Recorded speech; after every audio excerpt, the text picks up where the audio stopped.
You know, there's an ancient Chinese curse. May you live in interesting times.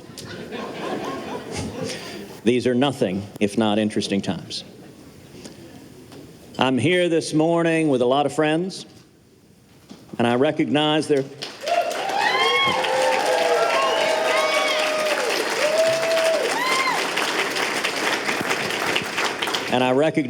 some folks here and elsewhere at the convention who are not happy with me.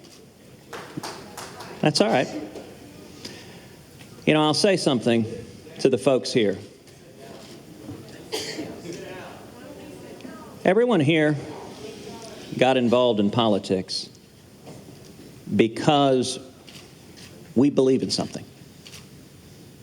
I want you to think back when you first got involved in the political process, when you first started supporting a candidate, when you first ran for office. Why is it that you did it? What's it about? What are you fighting for?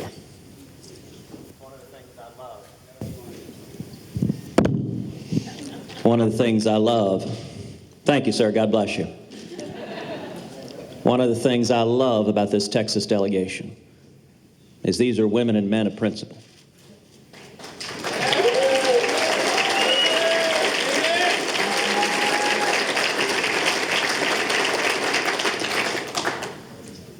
It has been the greatest privilege of my life to represent each of you in the United States Senate. When I was sworn in as a senator, I took an oath to defend the Constitution.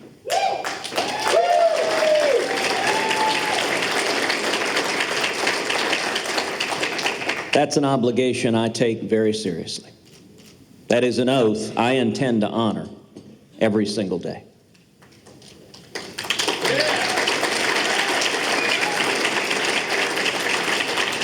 In addition to the Constitution, I have an obligation to every man and woman here, and every man and woman in the state of Texas. I work for you. I work for you, and you have every right, and I would say even a duty, to hold me accountable. That's why I'm here this morning. Would have been the easiest thing in the world to turn tail and run, but that ain't going to happen.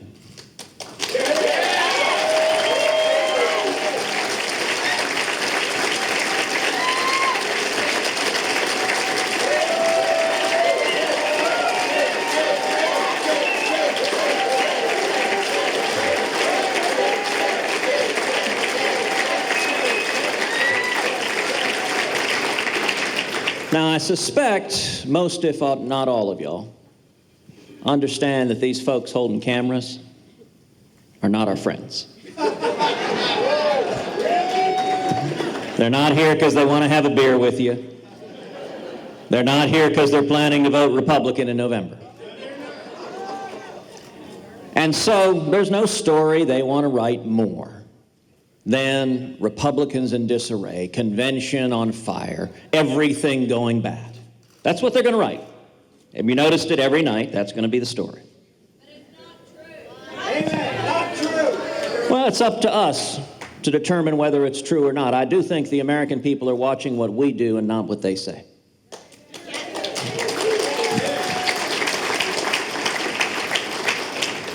You know, I can tell you last night, when I addressed the convention because Donald Trump asked me to. And when Donald asked me to, he didn't ask me to endorse. And indeed, 3 days ago, I talked on the phone with him and told him I'm not going to endorse you. Why not? That's right. Well, let me answer that. Sir, I'm happy to answer that, but I'm not going to engage in a screaming fight. And indeed, I'm going to do questions and answers right now. What I wanted to do last night was lay out the principles I believe we should stand for as Republicans.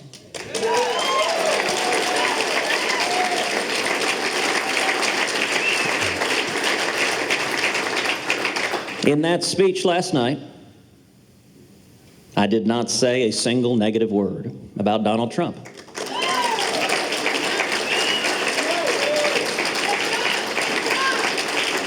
And I'll tell you this morning and going forward, I don't intend to say negative things about Donald Trump.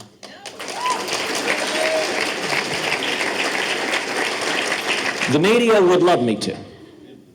I promise you every question when I step off this stage is going to be, please say something horrible about Donald Trump. Come on, it makes good news.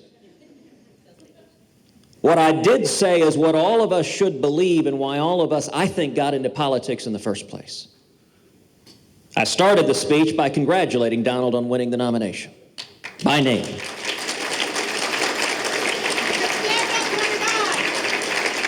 And then I encouraged folks here and at home that we deserve leaders who will stand for principle, who will do what they say. And I made a particular point to address conservatives at home. Listen, I assume there's a reason the Trump campaign wanted me to speak. They saw my speech several hours before I gave it. They knew exactly what I was going to say. I assume the reason they wanted me to speak is they believed my delivering that message would encourage people to come out and vote, and they believed it would help them. If they didn't, I was perfectly happy to get on a plane and go home. But in that speech last night, I asked conservatives at home, I asked Americans at home, do not stay home in November. That's right.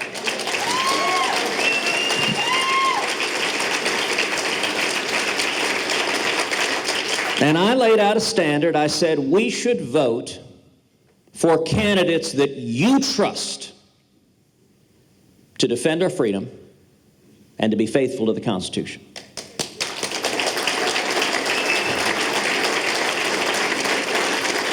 Now, I'm going to tell you right now, that's a standard I expect to be applied to me. I expect to be applied to every candidate on the ballot, from president down to dog catcher.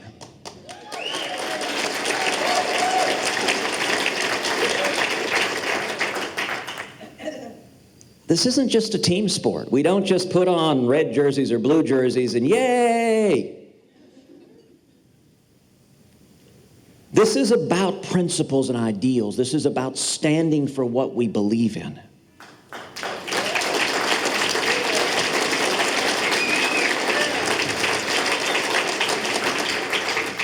And you know, listen, I have to say, it was somewhat dismaying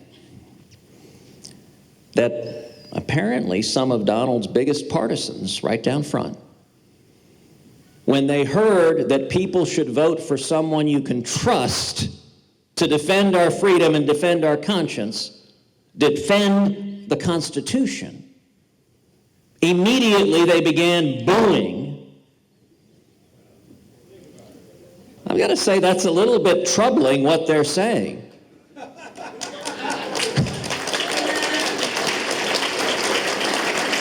You know, I'm reminded of an old story of a man who's in the middle of a huge lawsuit, a bet the company case. It means everything to him. His lawyer calls at the end of the trial, and he says, "Justice prevailed." The client immediately says, "Appeal immediately."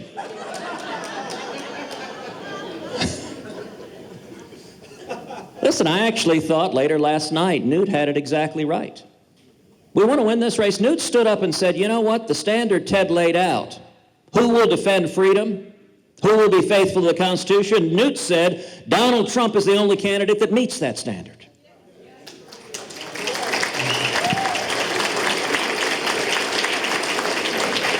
I'll tell you this, if we want to win this election, that's the only way we're winning this election.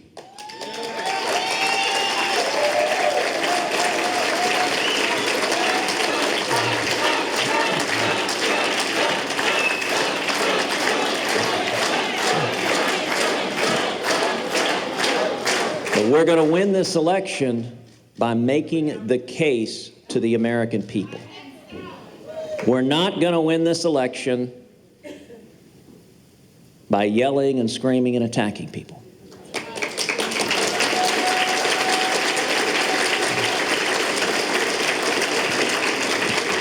And so with that, I'm happy to answer any and all of your questions. Are you going to vote for Trump?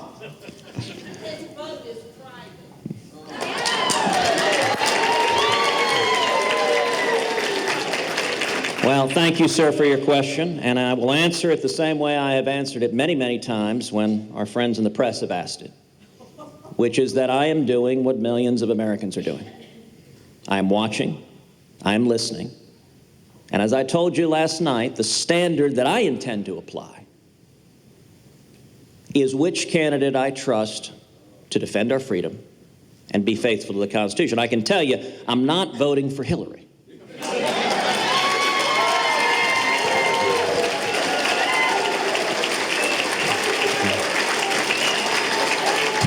Hillary fails that test profoundly, and I will note a significant part of my speech last night was laying out the incredible damage of Hillary Clinton's vision. But you know, some of y'all may recall when I ran for Senate, and a lot of people here worked very hard in that race.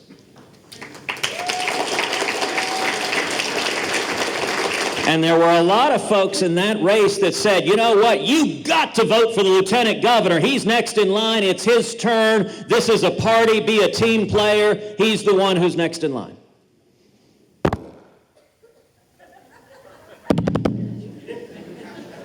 And an awful lot of Texans took a different view.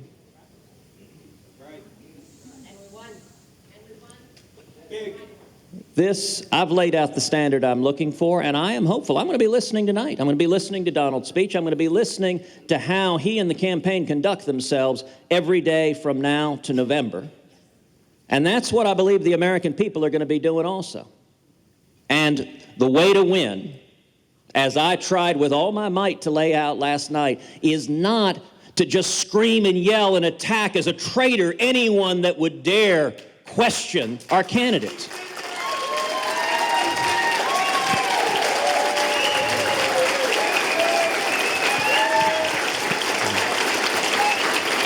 Yes, sir. You said that you're not voting for Hillary Clinton. You said we should go vote. You didn't answer the question about Donald Trump. Do you feel there's anyone else that needs that criteria?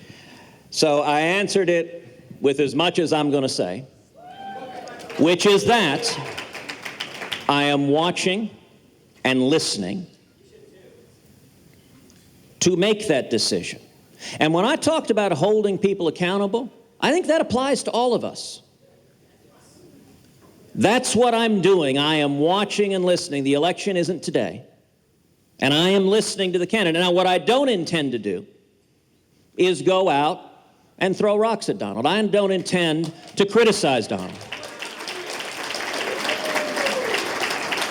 I intend, like a voter, like all of us, just to listen and make the best judgment I can. And every one of us, I think, has to follow our conscience. When friends of mine, when supporters of mine are asking what to do, the answer I give to everyone is follow your conscience. Do what you believe is right. Do what you believe defends your children and defends this country. Yeah. Do you realize that you can unite this party like no other man in this party, even more than our candidate, by using just a few words? And we need to do it now. We cannot do it in November. We need to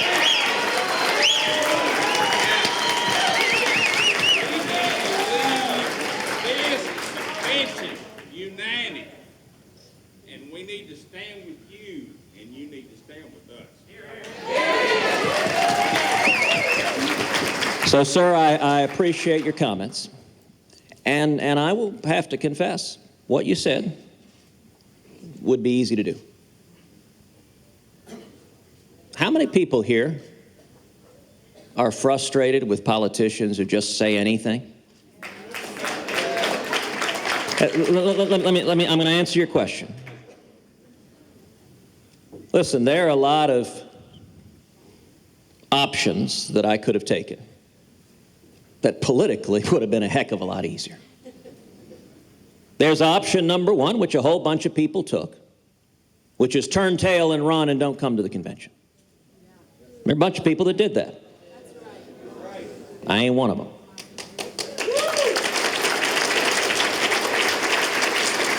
There's another option. Let me tell you, the politically easy option is to stand up and pledge your allegiance to whoever the party nominee might be, no matter what. If you're an elected official, that's the right political outcome. And I'm going to tell you something, sir. I'm not going to lie to you. Whether you want me to or not, I'm not going to lie to you. And what I said last night is what I believe. So yes,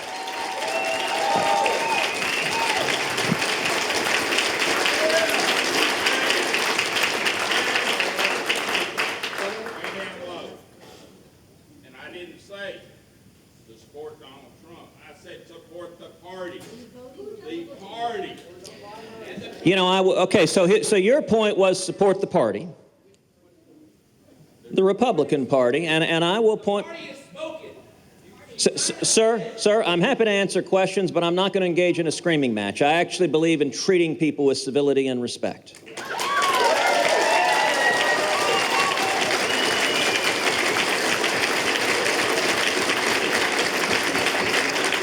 When it comes to supporting the party, number one, the 4 years I've been in office, there were an awful lot of elected officials in this room and across the party and across the country that I've traveled the country, I've traveled the state of Texas campaigning for, raising money for, fighting to help elect Republicans. But let me be very clear, this isn't a social club. It's not simply, Reagan gave a powerful speech 40 years ago where he said the Republican Party is not a fraternal order. It's not just my club. We either stand for shared principles or we're not worth anything.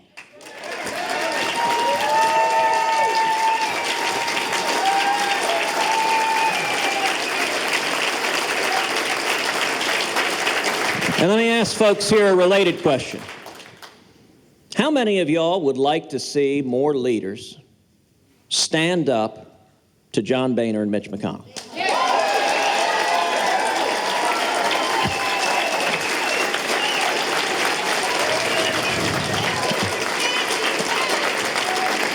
I want to point out to folks here, you're seeing, and you saw last night, why so few elected leaders do. Because anytime you stand up to John Boehner or Mitch McConnell, leadership screams, support the team, you're a Republican, we're our leadership, sit down, shut up, just support the team, and damn it, if that's the price, I ain't gonna do it. I'm gonna honor the commitments I made to the voters instead.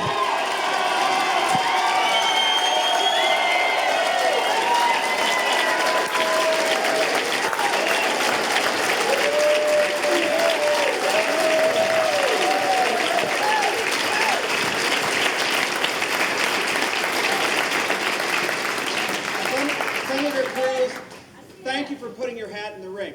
Now, if you were asked to give a piece of advice to our nominee, Donald Trump, what would you tell him to woo and draw and attract the conscience, the principled, the hard constitutionalists to join and rally around his banner? I think that's a fabulous question. And I'll tell you, that is what I endeavored to do in every word of that speech last night. That was the speech last night. You want to know another way to look at the speech last night? An outline, my very best effort is an outline to Donald Trump and their campaign. This is how you win.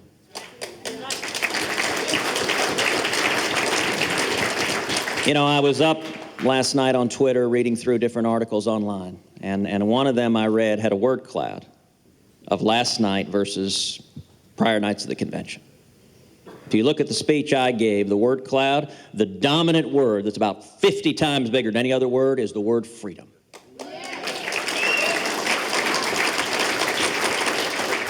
The prior night's word clouds, the dominant word, can anyone guess what it was?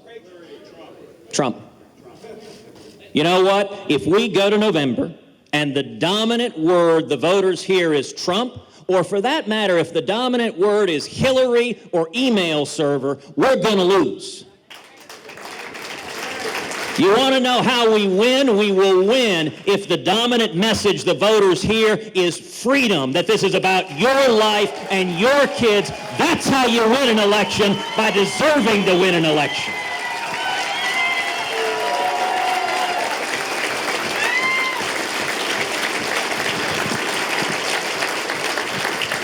Yes, sir. Thank you, Ted. You like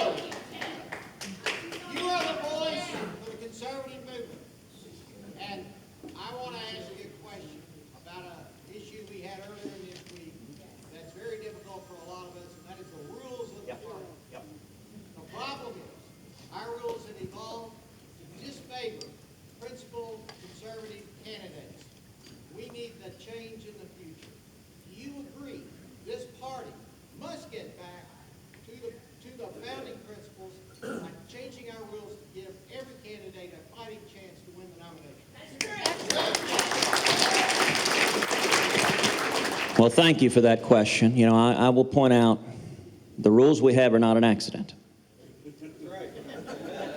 We have those rules because people in power want those rules. And unsurprisingly, when people in power write rules, they are designed to protect and perpetuate those in power.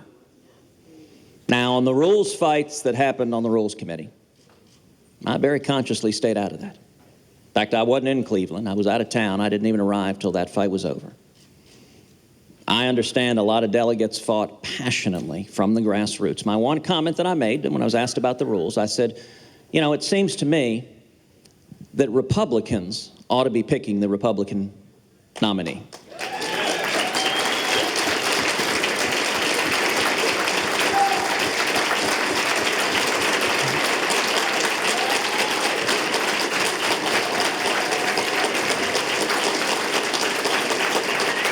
And as a voter, I think reforms that enhance the ability of Republicans to choose the Republican nominee, I think reforms that enhance the grassroots are beneficial reforms. And so, on any particular rules issue, I didn't get engaged. I trust the delegates. I trust you to make those determinations. I will say, when those in power use raw power to try to stifle and silence dissent, that's not conduct befitting of a party that was founded by Abraham Lincoln.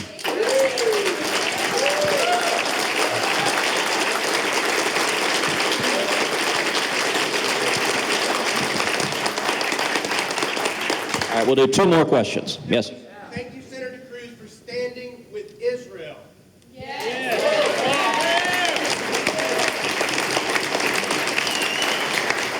Two-thirds of us in Texas and two-thirds of the people in this room are your delegates and alternates, and we love you. And we are so upset that the Trump people booed you when we are cheering for Trump at this point, at this convention. So I want to apologize for what they did to you. Number some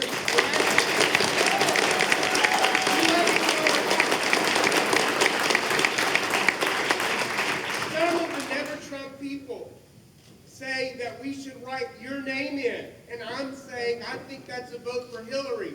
What is your opinion on that? Because we will take direction from you. Well, thank you. Thank you for the question. Thank you for the encouragement, and let me say to you, thank you for standing for Israel as well.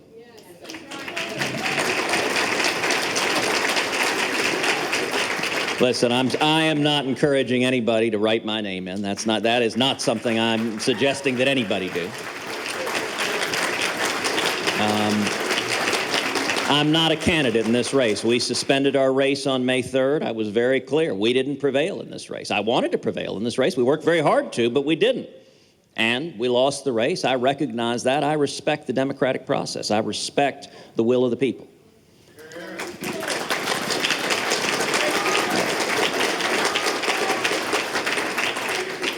Yes.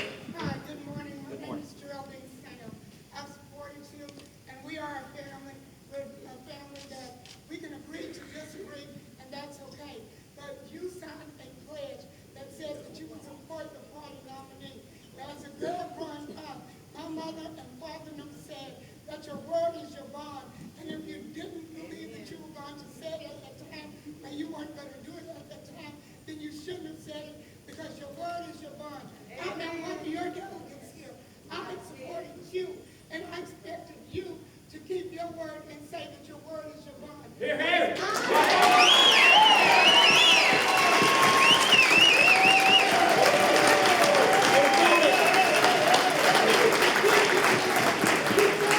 If you didn't mean to say it, then you shouldn't have said it. Well, thank you, ma'am, and thank you for speaking and speaking from your heart. I will tell you, when I stood on that debate stage, and they asked every candidate there, if you don't win, will you support the nominee? I raised my hand, and I raised my hand enthusiastically, with full intention of doing exactly that. And I'll tell you the day that pledge was abrogated. The day that was abrogated, was the day this became personal. And as I said at the time, and I'm not going to get into criticizing or attacking Donald Trump, but I'll just give you this response. I am not in the habit of supporting people who attack my wife and attack my father.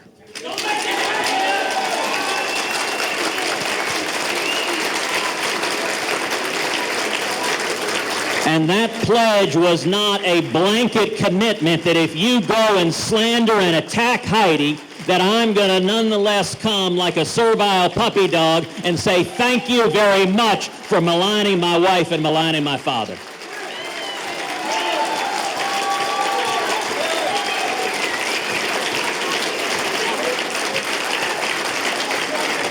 And I will note, I will note, sir, you're making crying signs in the back. I will note, sir, that you might have a similar view if someone were attacking your wife. In fact, I hope you would. I hope you would. No, this is not politics. I will tell the truth. I will not malign, I will not insult, I will not attack, I will tell the truth. This is not a game, it is not politics. Right and wrong matters. We have not abandoned who we are in this country. No, sir, I do not believe that is correct.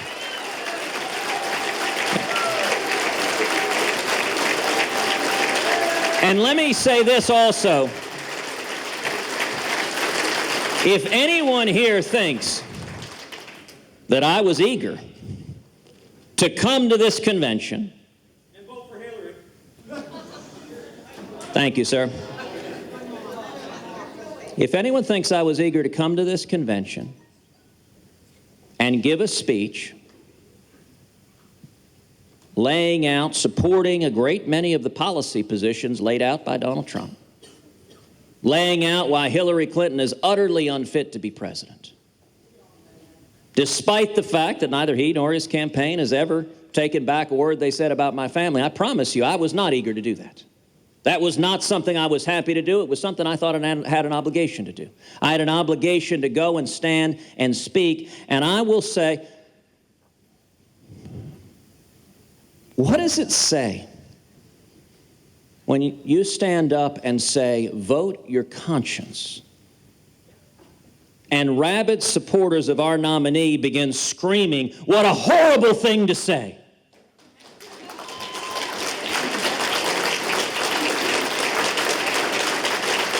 If we can't make the case to the American people that voting for our party's nominee is consistent with voting your conscience, is consistent with defending freedom and being faithful to the Constitution, then we are not going to win and we don't deserve to win. That's how you win elections.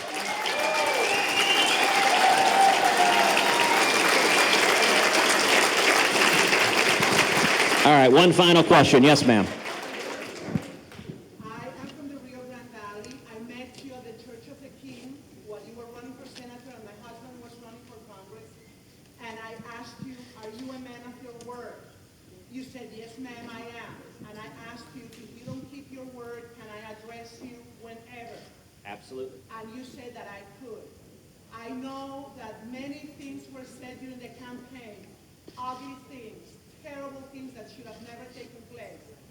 I believe what you just said, that you defend your family, the integrity of your wife, of your marriage, of your father. And I voted for you. I love you dearly, and I have great respect for you. However, Thank you. I have to say that it is not about Donald Trump. It is not about Ted Cruz or Heidi Cruz or Rafael Cruz. Amen. It is about the United States.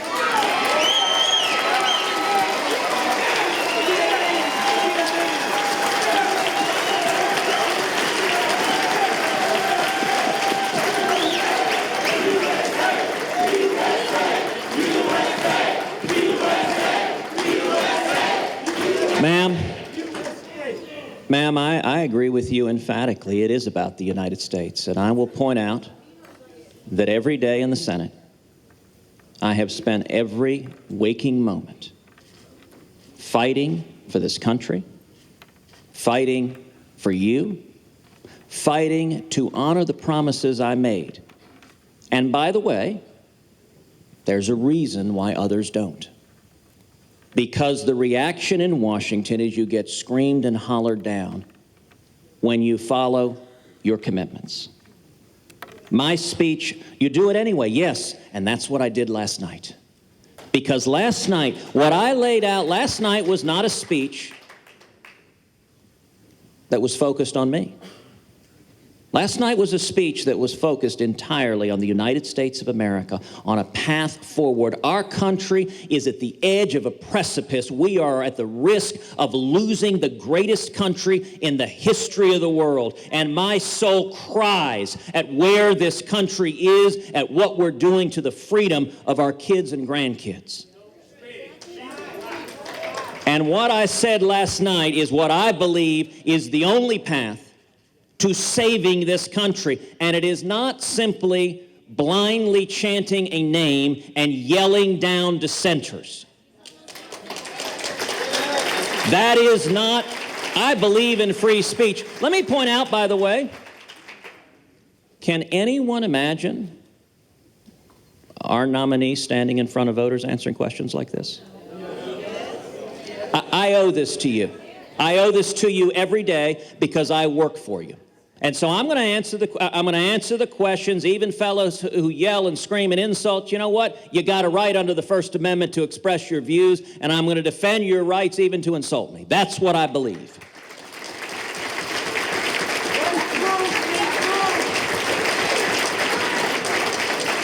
But when you said it's about the United States of America, I can tell you this: if we don't defend freedom and the Constitution, and if we don't make the case to the American people that our candidate can be trusted to defend freedom and the Constitution, we will lose, and we will deserve to lose. My speech last night was entirely about this country and how we save this country, and I am going to continue to tell you the truth each and every day, whether or not it is politically helpful or convenient. I wasn't elected to do the convenient thing. I was elected to stand up and do what's right, and that's what I will do each and every day. Thank you, and God bless you.